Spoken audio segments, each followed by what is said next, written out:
so much of the world doesn't understand addiction. I've heard so many people say, like, I don't get it. Like, I don't understand relapse. I don't understand the power that substance has in your life. Wasn't looking to get to step 12 and try to help other alcoholics. But in recovery, everybody has a role. For sure. But every once in a while, there was that perfect little thing. And if that guy wouldn't have gone to that meeting and decided, you know what, I'm going to lay in bed, those little tiny things just give you a little bit more. I get that. What you're talking about, too, when we share in meetings, it's like being authentic to your own journey and growth. Having the authenticity to know how to share that in a way that blesses other people. And it seems so mundane and worthless that it was just a couple sentences you say to someone, or a couple sentences someone says to me or to you, and it truly makes a difference.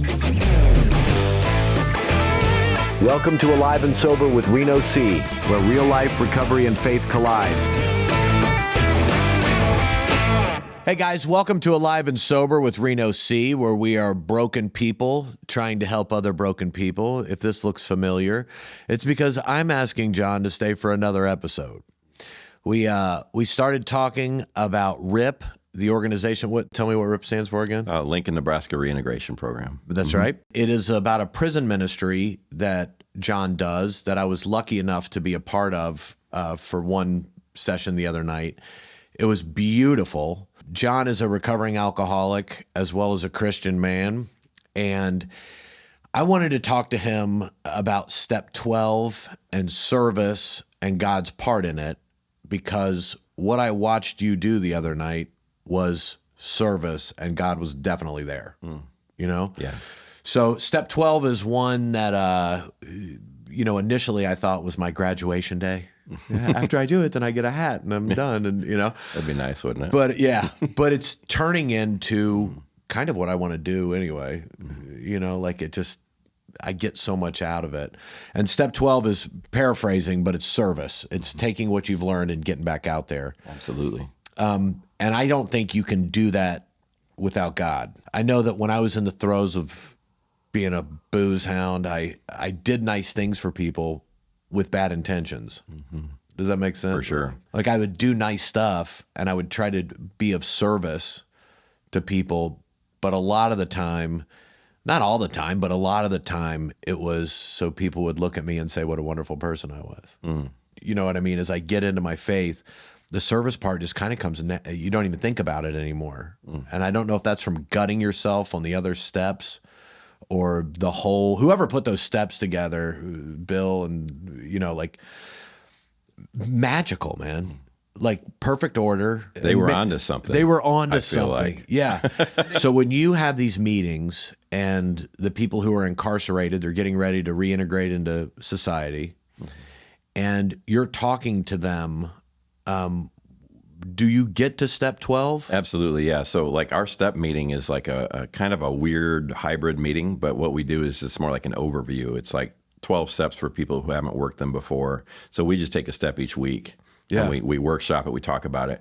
I know that working the steps actually takes a lot longer than that. You know what I mean? So we don't feel like we're working the steps in a complete way, but we're giving someone like a feel for them. Yeah. So that then you can start that process with a little more of like knowledge. But yeah, like 12 step, we definitely talk 12 step quite a bit. Yeah. And it's huge. So much of our addictive struggle, I think, is like a struggle for purpose. It's like struggling to feel like, why am I getting up this morning? Like what, because a lot of the times there's burned bridges and there's like a sense of like lack of direction. And so finding that purpose is a huge piece of the recovery. Yeah. And finding ways to give back. Yeah. And when people say like, it's so good that you put other people in front of you. For me, service isn't that. Part of it is, but part of it is it helps me. It's kind of selfish. It's like I get something out of it too. It's not like I'm a martyr. Do you feel like that? Like it's kind of like it keeps me sober. Absolutely. It reminds me of where I can be. It reminds me of who I actually am and what I've been and what I want to be. It's so inspirational. It just lifts your whole soul. Yeah, for right? sure. In a way, it's selfish. Like I know that when I don't want to do something and I go ahead and do it, I feel amazing afterwards. and just being connected and being a part of something bigger than yourself. It's like so soul rewarding. Like you used in the last pod, you talked about like, this is your passion. And it's like when we're connected to our passion, I just feel like these light bulbs start going off all the time, because it's like, man, the world needs more people doing passion projects, like finding the things that they love. Yeah. Yeah. For sure. And God is all of that. Yeah. Subconsciously, do you feel like the whole step process gets you to that point where it's like, now that you've learned this, you're not done. Yeah. But now that you've learned this, you've gutted yourself, you've made your amends, you've kind of now take it out there. Yeah. And I'm just talking about like in a meeting. Mm-hmm. You know? And you've usually built connections and like done the work of recovery in such a place that I think it does flow. It tends to flow into step 12. I do think there's a wrestle with calling and purpose a lot of times inside of us, because a lot of times we get stretched out of our comfort zone. We're doing things that we didn't see ourselves doing. Our identity gets challenged. If I have an identity as like mostly revolving around my addiction, mostly revolving around my brokenness, my past, moving into service work challenges all those pieces, right? And like we see that like even in the Bible, it's like where God calls Moses and he's like, Moses, you're going to free these people out of slavery. And Moses is like, I don't think so. Right. I don't know who you're talking to. I don't speak well in public. I got this anger problem. Like he drink it. I've got a checkered past. Like he pushes back on everything with God, and I think that wrestle takes place inside of us for purpose usually, because it's like, can I do this? There's a lot of fear. Am I in over my element? You know what I mean? What does this look like? And for me personally, coming out of alcoholism, it's like I carry a lot of anxiety just because. Me too, dude. I used to bury my anxieties in drinking so much, man. It's like I'm feeling grief or anxiety, I go to drinking. And so as a result, my coping skills are a drastic like work in progress. And so leadership then, I've always struggled with leadership anxiety. It's like to be the person to set the vision. And I use that lightly. I don't want to overkill that term, but to be a person standing up with conviction and leadership, it takes like an inner fortitude that will challenge us. And I think that only flows out of a relationship with God. It's like once it's through that wrestle with God actually and his calling. Yeah. And being convinced that he is good. That it's him. And that it's him. And that he's got plans to prosper us and good things. Because I know left to my own devices, none of that happens. Like it will burn to the ground if I'm left to my own devices.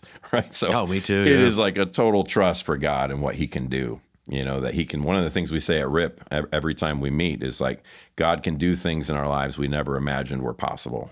Like he can put you in a position to help and serve in ways that in the past you didn't see that. It didn't, that's the faith piece, I think. Yeah. So much.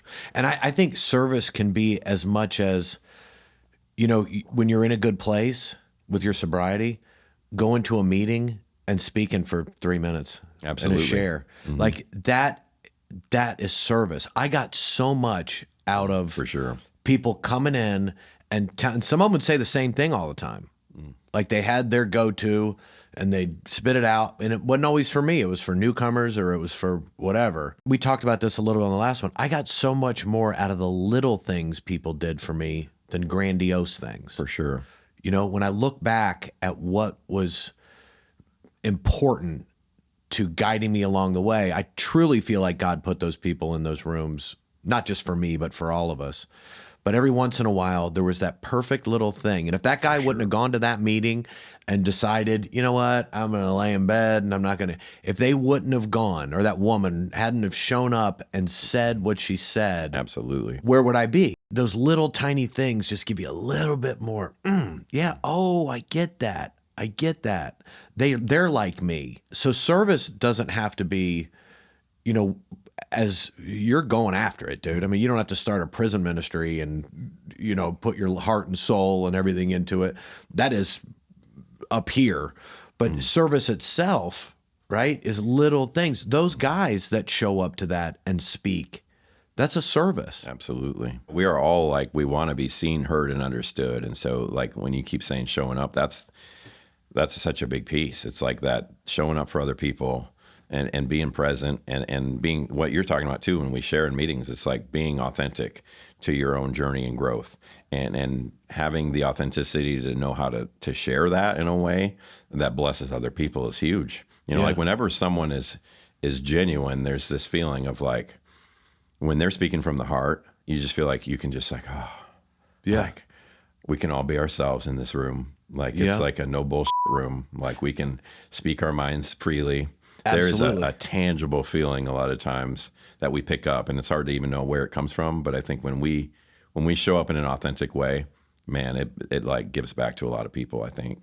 And we live in a world where it's crazy that it's like this, but not lying and being honest is so original. It stands out. As weird as that sounds, Yeah. like it's like being vulnerable will change people because they're so not used to it. Yeah, it's like jarring. It is. Like we're so used to performative, work, and especially in today's age where everything feels like social media and a pitch and those kinds of things. It's like real interaction stands out. I have a few people in our church that go to meetings with me, and I just know when I ask them how they're doing, like they're gonna tell me how they're doing. Yeah, I know. And like they've set this up over years, and it's almost to a point of there's such like a connection through that. It's like there's an authenticity to them. I'm drawn to people who are honest, even when I was lying all the time. I'm drawn to people. You just kind of go, oh wow, like it's so weird. Yeah. Like it's stuff you're taught as a child. Yeah. Tell the truth, don't lie, don't steal. So simple in some ways, but Yeah, but now it feels like people that do that, you're like, oh, tell me what that's like. Yeah. What's it like to be honest? And I needed that. yeah, for sure. Me too. I needed to watch people be honest and vulnerable, especially for me, like the guys in your program. I had a perception of how I see them. Then I heard them speak, and they're like, there's love in there. Absolutely. It's not, they made mistakes and they are paying the price for it, and they're about to get out. And what do we do with that? You know what I mean? And honesty is a big part of it, I think. For sure. And encouraging service, going around the room and putting coffee in people's cups, sweeping up the room after you're done. That's service. Yeah. People go, I don't have any money. Okay. This isn't about money. Well, and it's having an effect we don't even realize, right? Like at our church, there's a gentleman who went through a major stroke. Like he lost the ability to speak for a while. He went through a huge recovery with even basic life stuff. But he shows up like every Sunday and he makes the coffee, right? And I love that. Like I watch him show up, and I know that he's got a lot of challenges. Like he's still in recovery from this stroke, and he's got major heart issues, but he's there showing up, making coffee, smiling, hugging on people. Yeah. And like that's service work, man. And his perseverance testifies to me. It's like, okay, like he's here and he's got a battle to fight to get here, but he's showing up, Yeah. I mean, even opening the door for somebody and those little that you never know what somebody's going through. For sure. And if they're walking in, I'm thinking in my head recovery meetings, but it could be the grocery store. But opening the door and be like, what's going on, man? You good? No, I'm not. Okay. What's going on? That's service. Yeah. That's giving to someone else. And I think that's essential. Like step 12 doesn't have to be, I'm Grandy. I'm like, well, I'm going to do a podcast about it. That doesn't, that's not what I'm talking about. That's a form of it though. It is, but let's be honest. My face is on here. Yeah. I mean, the majority of it is helping other people in service. But do I enjoy when someone comes up and slaps me on the back and go, hey man, that's really helping me? I do. I'll be honest. When somebody says, I watch your videos, it's great to meet you. There's ego. Yeah. I'm not there's a piece of that. Yeah. I mean, it's not like it's, I could do this with no cameras, but it wouldn't be real service. I dig the podcast thing. Like we have a guy that got out of prison a while back, and he's started a podcast, and it's about how do I get my life back. And so he interviews all folks that have been in prison, got out, all their struggles, and he listens to them talk. And that's service to me too. Dude, that's killer. It's a beautiful thing. Do you know the name of it? How do I get my life back? How do I get my life back? What's his name? Bill Hobbs. Yeah. Bill Hobbs. How do I get my life back? Check that out. But yeah, that's just his piece of doing one thing, in his house. He's doing these podcasts, and it's like it's blessing people, Yeah. And so I think those things can be can touch a lot of lives too. Absolutely. Basically, I dig your podcast. Oh, thanks, It is man. service work. Thank you. I gotta tell you that. So like, I am addicted to The Chosen to the point that my wife is like, "Would you read the Bible? Some of that stuff is not." And I'm like, we got that same. Yeah, you know, sometimes I'm praying and I'm seeing that Jon K or whatever his name is, the actor that plays Jesus. I'm praying, and his head pops in my head. I'm like, "That's not him, not him." But I'm watching the show, right? And I go to the grocery store, and this lady comes up to me, and she has dirt on her face, and she has these little babies that are in diapers, and they have dirt on their face, and she has a bunch of diapers and baby food and all this stuff piled up in the basket. And she comes up and she's like, you know, would you help me? Will you help me? And I just been watching The Chosen. I'm like, yeah. I'm like, you know, what do you need? Do you want me to help you out? And she's like, I need. And I'm not thinking, why is the basket already full? I'm like, oh, you know what? Yeah, come on. So she takes the basket. We go take the buggy over. She's got the kids. Then her sister comes and she's got a basket full of stuff. And she's like, you help. And I'm like, okay, yeah, you know. So they start ringing stuff up. As they pick up the Tide boxes and the Pampers, there's like ribs and steaks and all this stuff underneath it. And they're like, ding, ding, ding. And they're ringing it up and their sister's stuff. And I'm sitting there and they're like $387. I mean, so, and I'm like, and the cashier's crying. She's like, that's the most beautiful thing I've ever seen. And I'm like, oh, yeah, you know, and they're like, thank you. Will you pray with us? I'm like, yeah, I'll pray with you. And I pray with them. And they leave. And the lady goes, that's so beautiful. She goes, what made you do that? And I go, let me tell you something. Don't watch 4 hours of The Chosen before you come in the grocery store. It's going to cost you $387. Like, it was an expensive hour of TV, wasn't it? Yeah. So then I'm furious. I'm like, I don't have $387, you know, and I'm driving home and I'm mad and I get home. I go, I sat up there watching The Chosen. She's like, I told you not to. I was, shut up. I watched The Chosen. I go and I end up costing me $380. And I was mad. And she's like, what are you mad about? I'm like, I'm mad because I just paid for somebody's cookout. And she's like, well, why'd you do it? And I was like, because I thought I should. And she goes, then what are you mad about? And I'm like, because I don't have $387 to give to somebody or a thing. And she's like, but honey, like, what do you care? Well, your heart was in the right spot. Do you believe in God or don't you? And I'm like, yeah, I do. And she's like, did you feel like God led you to do it? And I go, yeah. And she goes, then shut up.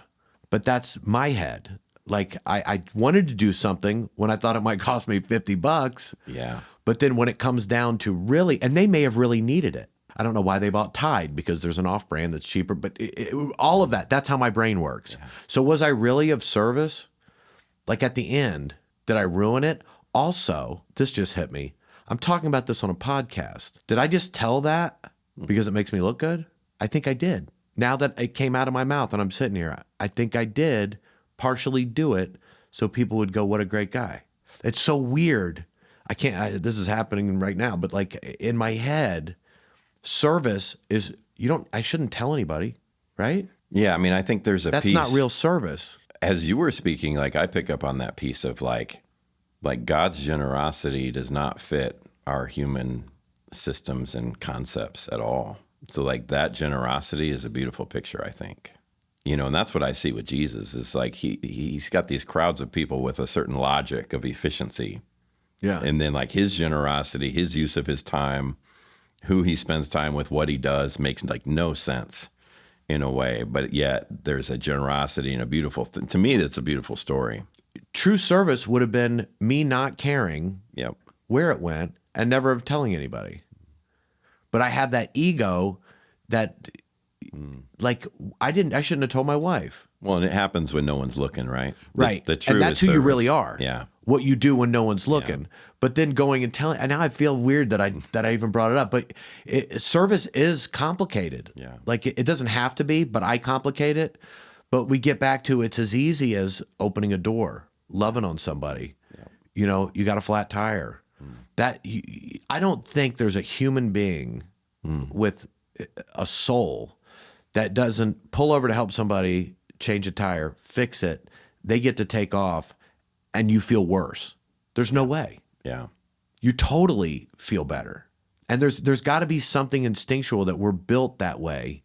Absolutely. Where God wouldn't give us that wonderful feeling of service if it wasn't important. Yeah, we're made to be connected to each other. Yeah. So I think instinctively, like when we walk on by someone suffering and we know we could have made a difference, there's something in us that just like it grates on that piece of us. It's like we want to connect with each other. We want that sense of following through on a purpose. Yeah, and we want to help. Yeah, and Like- the self part of it though is that self-glorifying part that like wants to help the person, then take the selfie, right? And it's like that piece is in there too, that flesh, I think, but it's like when we're flowing out of the relationship with God, there's something more.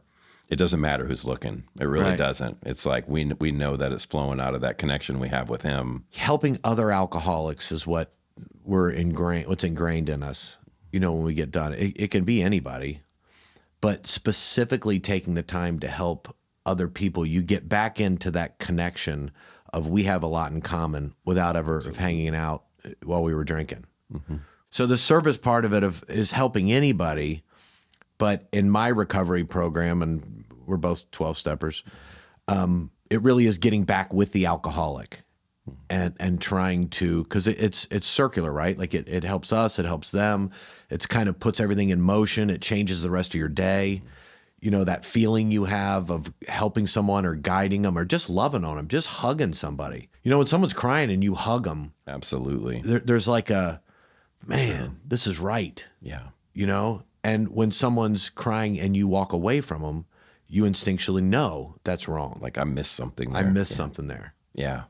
And that can drive you nuts all day. Like, why didn't I? Why me? When you could have just been like, come here, man. Yeah. And again, it's those small things, man. Those details are huge. Like the way we interact and like making people feel seen and heard and understood. And so much of the world doesn't understand addiction. Like I've heard so many people say like, I don't get it. Like, I don't understand relapse. I don't understand the power that substance has in your life. Addiction's not logical to the world. And so when we can empathize and offer that support and show up and listen and make room for people, and in those details, just show them that we're supporting them, it's huge. Yeah. It makes people, that community sense is like a big deal. And the involvement. I had to force myself into getting connected with people in my recovery group. I like the sniper aspect, like pop in, pop out. You know what I mean? I got what I wanted, now I'm out. Thanks for helping me. I'll see you guys later. You know what I mean? Like, because I still have this instinctual thing that I'm more important. Yeah. And that gets in the way of service. I'm getting better at it in a way that, like, I've taken on a couple guys, and I've worked with it's been over the past probably 4 years that I've been getting better at it. Like long term, sticking with, staying with it. That's huge. Not just the one in and out. Hey, I'm glad I helped you out. I love you. All right, see you later. Yeah. Hey man, can I call you? I'm on the road all the time. That type of thing. And it's been like the last 4 or 5 years that I put my number in that people, just kind of staying involved, because as I can feel myself slip sometimes. I haven't drank, but in the mentality and staying in that service thought process, I can feel myself slip sometimes when I start making everything about me, which I'm good at, dude. Well, and when you stick with people, you earn a place to speak into their life, right? Like, so there's times where obviously listening's the big piece, but it's like when you've stuck with someone 3, 4, 5, 7, 10 years, now suddenly there's a trust that's built. There's like this framework that's built where they'll listen, and you can really speak some truth in a great way, I think. But that comes with sticking with them. And that's another thing that I had a problem with was I know I'm not going to follow through for them, so don't get involved. Yeah, like that fear. Scared. Yeah, like I'm gonna, dude, I'll bury this guy. Like he doesn't want me. Yeah. You look, I love all this and it's great and everything, but what could happen? What could happen? Yeah, that fear is real. What am I going to do if he dies? What am I going to do if he goes off the rails? Is it my fault? Is it, am I responsible for this guy? And we get right back to what we talked about before about letting God in, and that eases that for me. Yeah, it makes all the difference, actually. Because now I can trust that I'm being faithful to what he wants me to do. He's got the big picture. I can let go of, but that fear is very real. Yeah. And I think you have it too? Yeah, for sure. And just even helping people get involved in our ministry, because it's like doing the prison ministry and recovery work. It's like I watch people's process of joining, trying to figure out how they can get involved, what service looks like, whether it's driving, sponsoring, making food, making coffee. But as they get involved in the community, I hear those fears. It's like they see the struggle of other people, and it's like, where is my responsibility in that, and what can I do, and what can't I do, and that fear is really good to process, I think. Yeah. And come out the other side of just like surrender. It's like God's got this whole messy thing figured out somehow. Surrender it kind of encapsulates what we're trying to do, right? We had a problem. We can't control it. It's unmanageable. Yeah, for sure. You know what I mean? Just, Yeah, absolutely. But it's like surrender is letting go. Yeah. And I don't know if you can be of service if you haven't let go. Yeah. Real service. I'm not talking about the fake service that I did for years, especially boozing it up, but service in a way that's like genuine. And even like the work we're doing often doesn't come out the way we thought it would. Yeah. Right. So there's a surrender of that. Like when my dad came to start the church, like he didn't have anything in mind of what ended up. Like he had a vision for a different church when he came to Lincoln. And so when he started doing that work, there was just like they actually started with the small things like what you're talking about too with his service. Like they took in a gentleman off the streets and had him live with them in their basement, and they became friends with him, and he became part of their story, my mom and dad. And then he had friends in incarceration, and so he started inviting them to church. Yeah. And so that process opened up a different ministry and a different service, but it was way different than what they had planned. Like often when we start out in service, we think it's going to be one thing, and then all of a sudden it's like, no, God has done something way different. Yeah. He's brought me in like a way different area than I expected. And it's always better. Mm-hmm. And you don't take it all on at once. You just do one step at a time. That's one right. day at a time. And people don't think about you as much as you think they do. Yeah, for sure. You know what I mean? Or at least me. Yeah, like I you know, agree. and people aren't really looking at you. Mm-hmm. You know, it's like if you have a zit on your face, you look in the mirror and you're like, God, the thing's the size of my head. And then you ask somebody and they're like, I did what? Just pop it. Shut up. You know, like it's not, you know what I mean? That's hilarious. Yeah, but it's true, right? Yeah. Like we think everybody's looking at us, but you don't have to worry about that. If you go, God, man, I need you today. Like I'm having a rough spot here. I want to help this person. Just kind of take it over, man. Yeah. Just let me drop some seeds, love on them, and do the best I can. Because you're not going to live with that person the rest of their life and control them like a remote control car anyway. Yeah. And they're not going to listen to you either. Mm-hmm. So let them find it. And you're not their manager. And you don't need to inventory them. Like that frees you so much from that over ownership. You know, it's like stewardship wise, we don't own anything. Everything we have came from God. You know what I mean? So we don't own any of it. We're just borrowers, basically. Yeah, because you ain't taking it with you. No, and you're not. And so when you have that mentality of like, I don't own this, God owns this. I just play the role He's asking me to. Yeah, that's one of the biggest challenges I think in service work.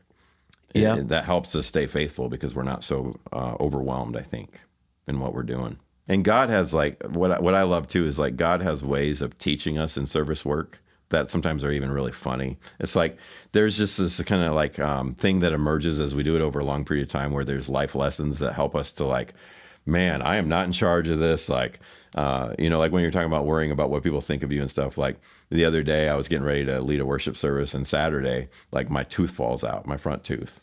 And it's like I was eating some stroopwafel in the car, and all of a sudden my front tooth's in my hand. I'm like, oh my gosh. And, you know, I almost accidentally ate my tooth because it was like in the stroopwafel. But anyway, the next day I had to like lead this worship service. And I'm like, I'm gap toothed now, man. Like there's a big old missing tooth right in the front, you know what I mean? And it's like that worry again. It's like, well, what are people thinking? Blah, blah, blah. And then I had to process that and be like, it doesn't matter. It doesn't matter. No, it really doesn't matter. What kind of vanity? Like people don't care as much as you think. They don't. And it's more about how you show up and how your presence is. You know what I mean? But those little things. Like I love how God will teach us these things. I will tell a story in my head of what's going to happen. Like if I'm going to meet with somebody in recovery and we're going to sit down and have a cup of coffee and talk about something, I'll play it through in my head 50 times before I get there. Yeah. Like then I'm going to say this, and then he's going to say this, and I'm going to say this. It's never like that. Yeah. It's never, and that gets back into surrender. Like just take it, man. I will drive myself nuts trying to figure out to preemptively write this movie to go the way I want it to go in the hour I spend with him, when really everything I thought of, none of it happens. I love that. Yeah. The other thing I love about it is, you know, in service in a group of people, the misfits that people would call us in recovery, like those guys. I always say this in meetings. I'm like, you guys, people say, I don't believe in God. They come into recovery. I don't believe in God. I don't believe in God. I'm like, okay, this building we're in is being taken care of by us. The lights are on because we pay the bills. The air conditioning works because we pay the bills. The floors are clean because we clean them. There's coffee in there because we have it. If we lined all of us up and had people take bets on how long we could keep the power on in a building, it would be one day. So God has to be here. Yeah. Look at us. And we're in and we're out. And there's a new person and an old person. There's something so special about that, that keeps me coming back. There's something in the things, somebody did something for me. Now I know how good that felt. And then I want to do that for somebody else. And I found that more in recovery rooms than in my church. Yeah. That sense of togetherness and loaves and fishes, man. Yeah. Like in church, there's normally 10 people that do everything. Whereas we all have a role. Whereas in recovery, we all should have a role in church, but in recovery, everybody has a role. For sure. Everybody has, whether you're new in there, you're helping me because you're reminding me, I remember that. Yeah. I don't want to go back there. Yeah. I did that too.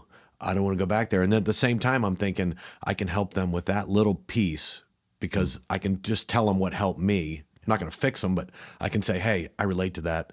And that is service. I think that's encompassing what service is. And it seems so mundane and worthless that it was just a couple sentences you say to someone or a couple sentences someone says to me or to you.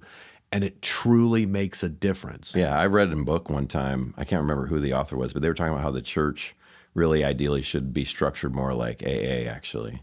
That idea of everybody has a role, everyone has the journey they're on spiritually and can give back and become a part versus performing and pretending that we have a place where we can be honest, we can find that purpose. Yeah. That the structure, especially with sponsorship and coming alongside of people and that emphasis that we can all eventually get there, that should be the church in a lot of ways. I agree. Yeah. I think because in it's a group, not a spectator sport. No, and it's really not a place where people show up trying.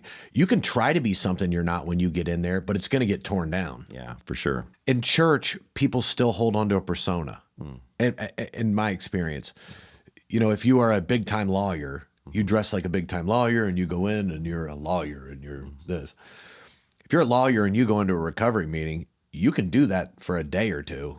But as you slowly learn, like, I'm not as cool as I think I am, and I have problems, and I've done things to people that I shouldn't have done, and I need to fix this stuff. Absolutely. It breaks you down to build you back up, right? It's almost like football practice. Like, that's why you go to football practice. You're going to break them down, the military, break them down, and they come out full of let's go, let's serve, and I think that in church, people, in my experience, a lot of people, not everybody, but a lot of people in church wouldn't tell you their problems. Yeah.